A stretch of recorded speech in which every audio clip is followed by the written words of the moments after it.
Good morning दोस्तों। आज हम शुरुआत करते हैं आपका यूरोप के राजनीतिक मानचित्र की। इससे पहले हमने किसकी चर्चा की थी? मैं ऑलरेडी चर्चा कर चुका हूँ आपकी एशिया की, अफ्रीका की और उत्तरी एवं दक्षिणी अमेरिका की। उसके हमने क्या क्या देखे थे, उसका फिजिकल मैप देखा था और पॉलिटिकल मैप दोनों ही देखे थे। आज उसी प्रकार से हम शुरुआत करेंगे यूरोप के मानचित्र की और सबसे पहले क्या देखेंगे, इसका पॉलिटिकल मैप देखेंगे। तो जैसा कि मैंने पहले बताया था कि कोई भी जैसे आप कॉन्टिनेंट पढ़ रहे हैं उसका सबसे पहले क्या देखो, आप नेचुरल बाउंड्री डिफाइन करो, जो कि मैंने कभी पहले भी एग्जांपल दिया था कि एक केक का एग्जांपल दो। अगर केक में मतलब भारत का नक्शा बनाना है तो अगर आपको बनाना आता है तो चारों तरफ से बाउंड्री ड्रा कर दोगे तो वो केक क्या बन जाएगा, भारत के मैप में कन्वर्ट हो जाएगा। उसी प्रकार से कोई भी आप गीली चीज लो या इवन मिट्टी भी लेते हैं गीली, और उसमें से अगर आपको बाउंड्री ड्रॉ करना आता है तो आप इजीली से बाउंड्री ड्रॉ कर पाओगे चारों तरफ, वो आपका क्या बन जाएगा, आपका किसी का भी मैप बन जाएगा।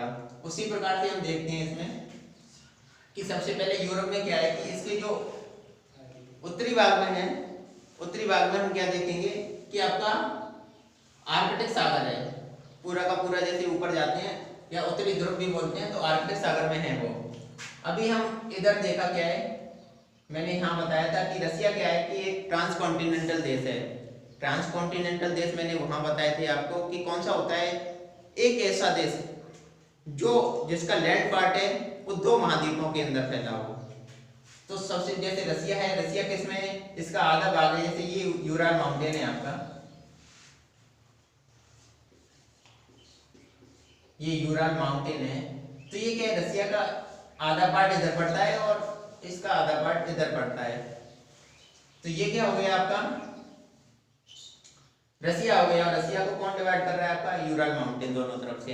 अभी हम जैसे आगे बढ़ते हैं तो आगे का पार्ट है इसका, यहाँ देखते हैं हम नेचुरल है, वो है कैस्पियन सी।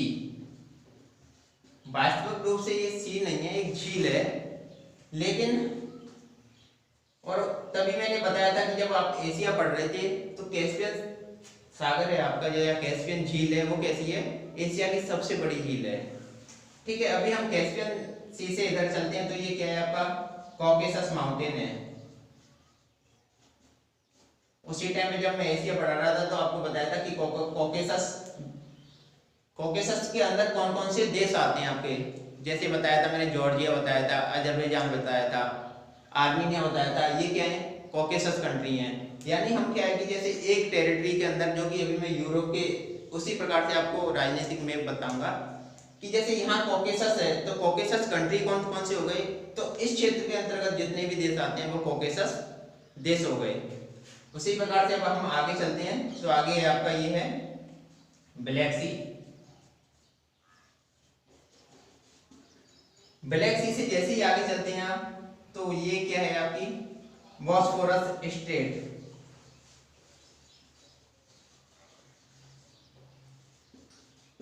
ये बॉस्फोरस स्ट्रेट है। जब भी हम आगे चले तो ये मरमरा सागर है, यानी सी ऑफ मरमरा।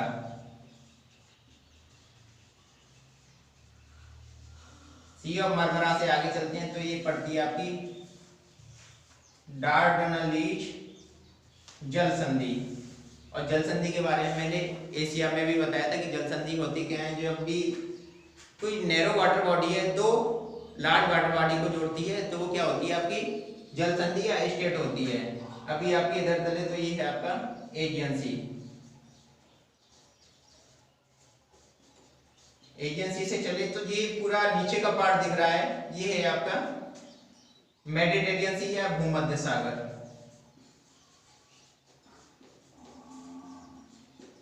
और अगर आप छोटे और सागर देखनी है तो ये है आपका एड्रियाटिक सी।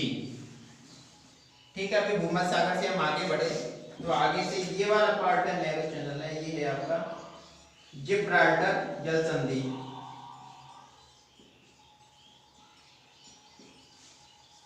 ये जिब्राल्टर संधि की ये पूरा पार्ट है आपका अटलांटिक ओशियन है, यानी अंध महासागर है। अटलांटिक ओशियन से ऊपर चलते हैं तो आपका पड़ता है इधर है इंग्लिश चैनल।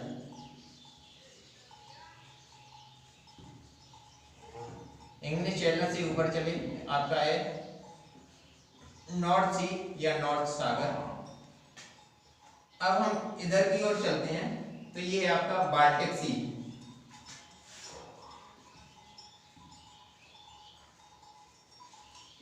ये क्या है आपकी फिनलैंड की खाड़ी, क्योंकि यहाँ पर देश कौन सा है, फिनलैंड है।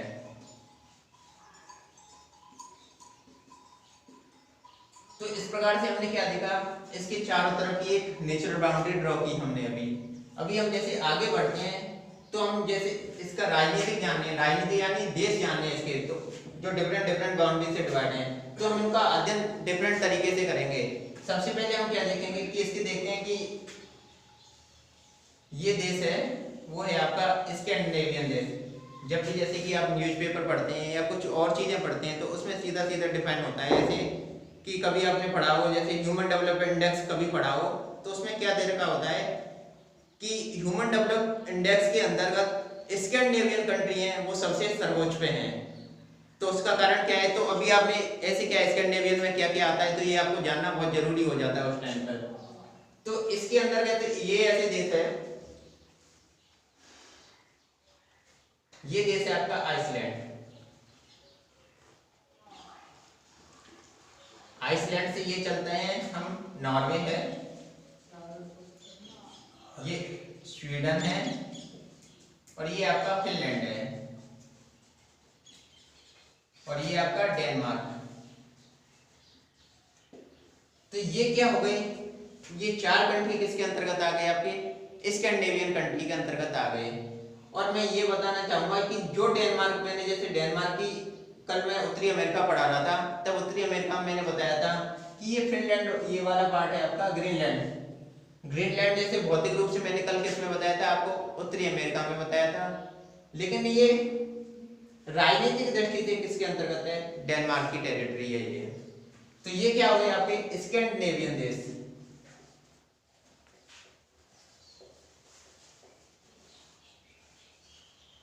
हालांकि अगर आप चाहो ना तो इसी में से ही आप क्या बना सकते हैं, इन देशों को खोज सकते हैं। जैसे S4 क्या हो गया, स्वीडन हो गया, D4 क्या हो गया, डेनमार्क हो गया, N4 क्या हो गया, नॉर्वे हो गया, I4 क्या हो गया, आइसलैंड हो गया। अगर चाहो तो जैसे कुछ और, जैसे स्कैंडिनेवियन हमने क्यों नाम दिया है, इनको आप कैपिटल में दिखा के और डिफरेंट डिफरेंट जो नाम है उनको आइडेंटिफाई कर सकते हो आप। इसी प्रकार से एक देश है, जब मान लो स्कैंडिनेवियन में आपने क्या कर दिया कि फिनलैंड को भी सम्मिलित कर दिया, तो इसी का नाम क्या हो जाएगा, फिनो स्कैंडिनेवियन। यानी फिनो का मतलब क्या है, फिनलैंड जुड़ गया और स्कैंडिनेवियन आपका आगे आ गया। तो ठीक है, अभी आपका स्कैंडिनेवियन जाना, इसके अंतर्गत आपने क्या है, ये चार देश जाने। दूसरा क्या जाना आपने, फिनो स्कैंडिनेवियन जाना।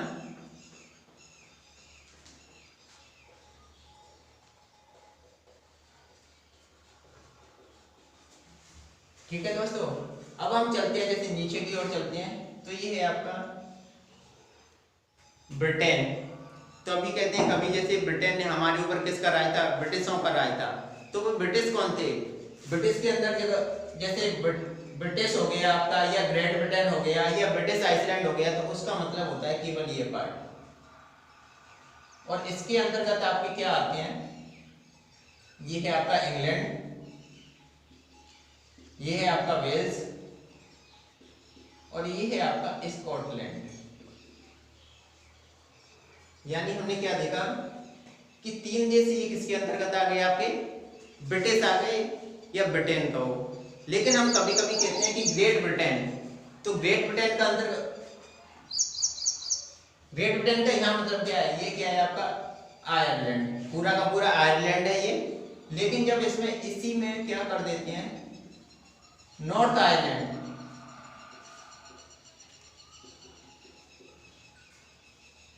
नॉर्थ आयरलैंड को आपने इसी में इंक्लूड कर दिया, यानी तीन को मिला के जैसे तीन चीजें उसमें से एक को ऐड कर दिया, तो उसी का नाम क्या हो गया कि यहाँ हमने तीन को मिला के चौथा जैसे ऐड किया, उसी का नाम हो गया आपका यूनाइटेड किंगडम। तो कभी कभी जैसे कभी पढ़ते हैं तो ये चीजें हमेशा दिमाग में रखना कि यूके है, यूके उसी का जैसे ब्रिटेन का ही लार्ज पार्ट है।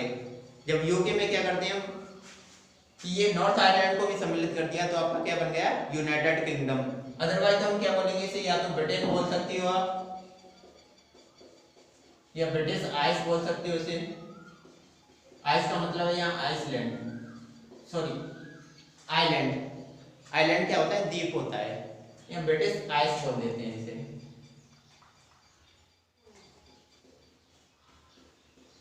ठीक है, तो अभी ये आपके दिमाग में आ गई कि ब्रिटेन और उसमें डिफरेंस क्या है। चलो हम जैसे और आगे बढ़ते हैं तो अब हमारी ये तीसरी चीज है वो है, हम कह देते हैं कि जब भी आप हिस्ट्री पढ़ोगे, हिस्ट्री में एक चीज आती है आइबेरियन पेनिनसुला।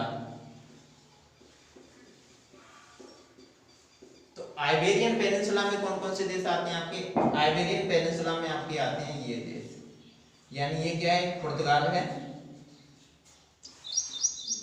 और ये क्या है आपका स्पेन। ये दोनों किसके अंतर्गत आते हैं, आइबेरियन पेनिनसुला के अंतर्गत। तो इसमें कौन से आ गए आपके, पुर्तगाल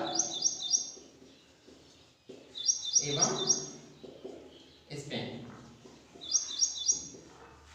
ठीक है दोस्तों, अभी हमारी ये चीजें हो गई। अभी हमारे ऐसे और जैसे कोई ट्रिक्स हैं, तो हमारी जैसे चौथा देश है, तो चौथे देश में इसमें क्या है, बेनेलक्स कंट्री है।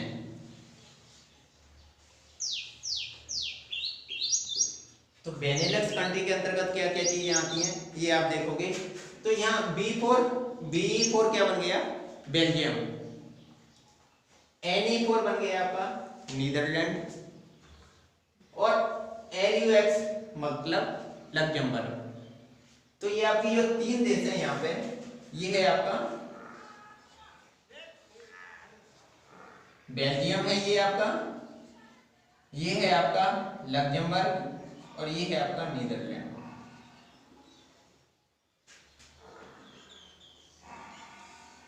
ठीक है दोस्तों, ये चीजें समझ में आई कि हमने ये से बेनेलक्स क्यों बोल दिया, यानी उसका पहला वर्ड ले लिया है, तीनों जो भी कंट्री है ना उनका फर्स्ट वर्ड ले लिया है, उसी को हमने क्या बोल दिया है, बेनेलक्स कंट्री बोल दिया है। अभी हम और आगे चलते हैं, जैसे कि ऐसे किसी के और ट्रिक्स बनती हैं, तो हम ट्रिक्स देखते हैं कि यहाँ पे जैसे ट्रिक्स क्या है, जैसे ये क्या है कि हमारा बाल्टिक सागर है। ठीक है, बाल्टिक सागर में क्या है कि हमारे तीन देश पड़ते हैं, यानी जो बाल्टिक की सीमा को छूते हैं। तो उसमें क्या है, जैसे उसको कह सकते हैं हम ईल। E4 होता है यहाँ एस्टोनिया, जो कि आपके सबसे ऊपर है।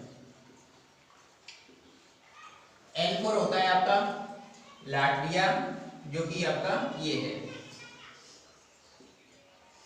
और तीसरा L4 होता है आपका लिथुआनिया।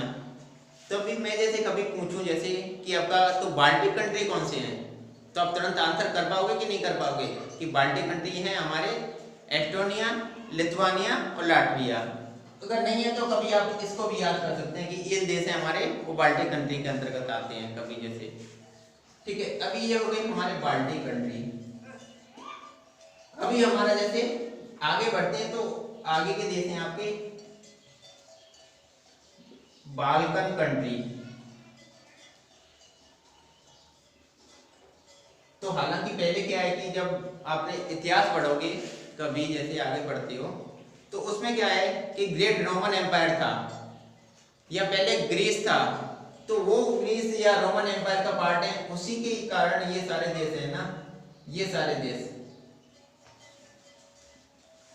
इसको जब भी आप मैप में देखते हो ना तो आपको समझ में आ जाएगा, ये सारे देश बाल्कन कंट्री कहलाते हैं। हालांकि मैं ये बताना चाहूंगा आपको, ये ग्रीस का पार्ट है और ये टर्की का पार्ट है। कभी कभी क्या है कि राजनीतिक दृष्टि से ये दोनों अटैच पार्ट हैं, तो हम बाल्कन कंट्री के अंतर्गत तो इससे ऊपर वाले भाग को सम्मिलित करते हैं, लेकिन कभी कभी हम इनको भी किसमें सम्मिलित करते हैं, आपके बाल्कन कंट्रीज के अंतर्गत सम्मिलित करते हैं। तो अभी जैसे यहाँ देशों को देखते हैं हम, तो ये ग्रीस हो गया, यहाँ आपका हो गया, ये हो गया आपका अल्बानिया। इधर से आप चलते हैं तो आपका है रोमानिया है, इधर है आपका बुल्गारिया, इधर चलते हैं आपका रोमानिया है, इधर चलते हैं आप, ये है आपका देश क्रोएशिया,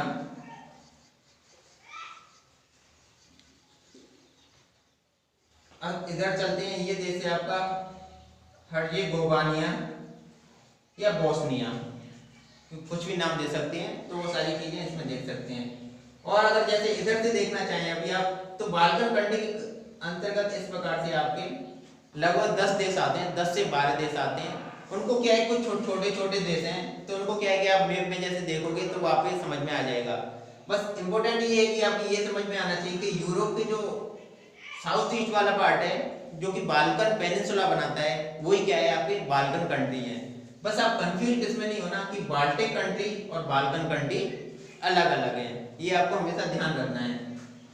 अगर आप देखते हैं कभी आपने जैसे इतिहास पढ़ोगे तो उसमें क्या है कि फर्स्ट वर्ल्ड वार हुआ, फर्स्ट वर्ल्ड वार में कौन कौन से थे, तो यहाँ क्या है, ये पोलैंड है।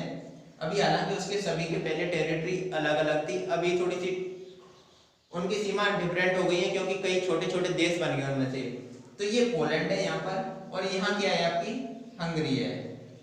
हंगरी से इधर चलते हैं तो आपका ये है ऑस्ट्रिया। ऑस्ट्रेलिया से वेस्ट में जाते हैं तो आपका पड़ता है स्विट्जरलैंड। स्विट्जरलैंड से जैसे नीचे ये जूते के नुमा आकृति बनी हुई है, ये कौन सी है आपकी, ये है इटली। जैसे अभी जैसे कोरोना वायरस चल रहा है तो सबसे ज्यादा मौतें जैसे पहले कहाँ स्टार्ट हुई थी आपकी, तो इटली में। अगर अभी आप इटली को अब देखोगे ना तो आपके तुरंत दिमाग में क्या जाएगा कि इटली कहाँ पर है, कि भूमध्य सागर से ऊपर जो आकृति है, यानी जूते नुमा आकृति है, जैसे एकदम से जैसे जूता बनता है, जूता सेम इसी प्रकार से होता है क्योंकि बीच में गैप होता है, तो सेम जूते के प्रकार की आकृति वो किसकी है, आपकी इटली की है।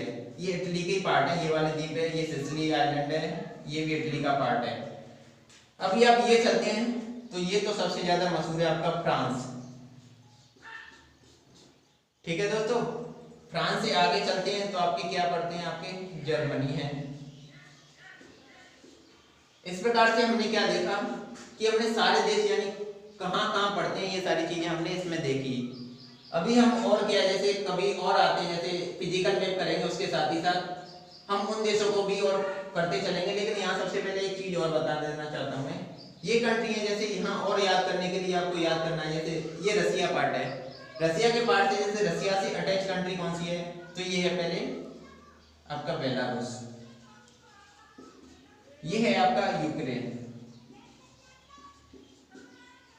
ठीक है दोस्तों, ये है आपका मालदोवा। यूं तो फिर छोटे छोटे काफी देश हैं, अगर आप करना चाहो तो उनको उसी के साथ कर सकते हो, लेकिन आपको जैसे ये देश है, ये इंपॉर्टेंट देश आपको आने चाहिए। उसके बाद जैसे हम फाइनली जब सारे हमारे क्या हो जाएंगे, सारी मैपिंग हो जाएगी, उसके बाद मैं आपको बड़ा नक्शा दिखाऊंगा, उसके साथ ही मैं उन सब मैप्स को भी दिखाऊंगा जो भी मैंने यहाँ किए हैं, और जो भी हमारे देश आते हैं उन सारी चीज़ों को मैं वहाँ बताऊंगा। अभी इसके बाद हम क्या करेंगे, इसके बाद हम करेंगे जैसे इसका फिजिकल मैप करेंगे कि फिजिकल मैप में क्या क्या चीज़ें आती हैं। उसके साथ बस थोड़ा सा भी आप रिकॉल करना कि ये देश कहाँ पड़ते हैं, जिससे आप आइडेंटिफाई कर पाओ कि मैं जैसे कोई माउंटेन बोलूँ तो यूराल माउंटेन बोलूँ तो आप तुरंत आइडेंटिफाई कहाँ हो जाएगा, ये कहाँ पर है, आपका रसिया में पड़ता है। या फिर जैसे कॉकेसस माउंटेन बोलूँ तो आप कहाँ पड़ता है, तो ये तो आइडेंटिफाई हो पाएगा इन देशों से। और जब बाद में जैसे दोनों में पढ़े आप, तो पॉलिटिकल भी साथ रखना और फिजिकल भी साथ रखना जब भी एटलस में पढ़ते हैं। हालांकि दोनों साथ में दे रखे हैं तो उनको क्या कर सकते हो, आप दोनों को देख सकते हो मैप को, तो कंपैरिजन हो जाएगा कि ये फिजिकल कंडीशन हमारी किस देश में पड़ती हैं। फिर और आगे जैसे मैं बताऊंगा कि क्वेश्चन कैसे क्रिएट होते हैं। हालांकि यूपीएससी में जनरली क्वेश्चन कैसे आते हैं, जैसे काला सागर के जो चारों ओर हैं वो देश कौन कौन से हैं, कैस्पियन सागर की सीमा को छूने वाले देश कौन कौन से हैं, ये क्वेश्चन तो ऑलरेडी आ चुके हैं। ये क्वेश्चन तो जैसे एड्रियाटिक सी की सीमा को छूने वाले कौन कौन से देश हैं, इसमें से आपको जैसे 3 या 4 इनमें से नाम दे देते हैं और एक कहीं अलग से नाम दे देता है, उसमें से आपको डिफरेंट पूछ लेता है। तो इस प्रकार से आपको पढ़ना कैसे, ऐसा नहीं है कि सारी कंट्री याद करने लग गए। इस प्रकार से तो जैसे इसमें पढ़ते हैं तो संप्रभु कितने देश हैं, लगभग 50 देश हैं इसमें, और 50 तो हमें याद नहीं करने। हालांकि जैसे आप जैसे जैसे आगे बढ़ते जाओगे थोड़ा थोड़ा अपने आप से याद होना स्टार्ट हो जाएंगी ये सारी चीजें। तो ये रहा हमारा पॉलिटिकल मैप। मैं आशा करता हूँ कि आपकी समझ में आया होगा सारी चीजें। अभी हम जो अगले वीडियो में करेंगे वो करेंगे आपका फिजिकल मैप। Thank you.